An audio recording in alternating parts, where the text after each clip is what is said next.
To me, they weren't unexpected.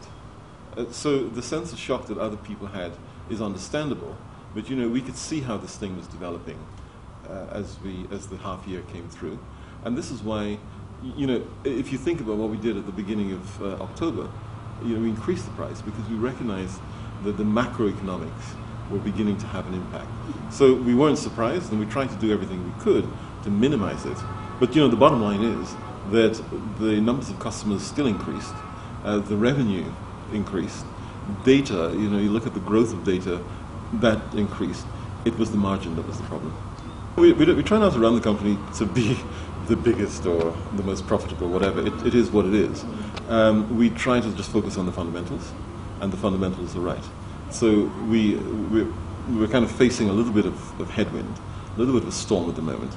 And if you can do one of two things, right?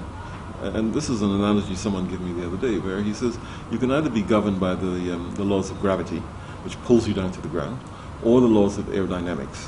And the laws of aerodynamics, and I fly, is that you keep your nose up and you fly into the wind. And this is what we've done. So we've invested in all of the things that we need to invest in. So we launched the Safaricom cloud, which is the biggest indigenous cloud in Africa. That is because we're investing in the future. And if we continue to do all those things right, as well as do what's right for the ordinary customer, yesterday I talked a little bit about I mentioned the web box. The web box is a simple keyboard with a SIM card, which gets people connected to the internet via their TV. And so this is the kind of investment that we will continue to make. And if we do that, and if you look at the way data is growing, data is now taking 31% of the company's revenue. There's no other operator around here that's doing that.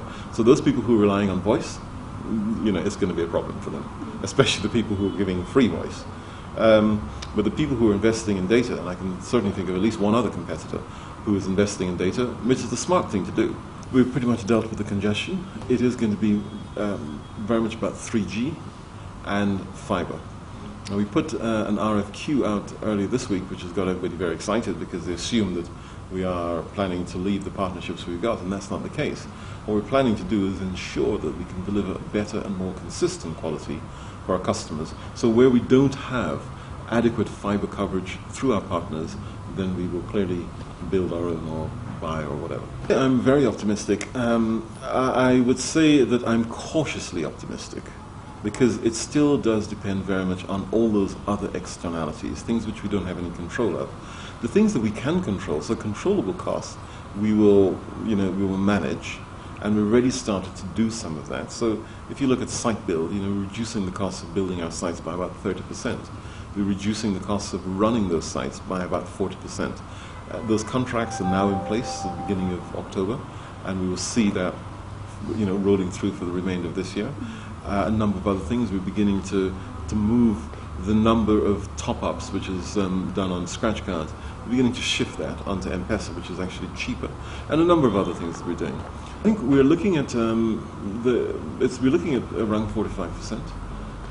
But voice, ultimately voice will become free, because voice will be delivered on data. So you can't rely on voice to deliver a future for you. Our guys are putting fiber into Dadaab, because there's actually there's a big need, but there's also quite a commercial model to be gained there. So there's a lot of stuff we're doing in those areas. Next week we'll be launching our dial-a-dock service. We'll be launching our, I need to be careful that I don't tell you stuff that I'm not supposed to tell you about, but all of those things are in the pipeline and are being rolled, and over the next few weeks you'll see quite a lot of exciting announcements in that space. When I look around the other Vodafone networks, for example, or the Vodacom networks down south, I can't imagine that any of them are as exciting. It's hard work. I'm sometimes shocked at how many hours that I put in, because I wake up in the mornings at 5:30 in the morning, and I would finish working typically at 10 at night. And this week has been later, so when you came in and you said I look tired, it's because I am tired.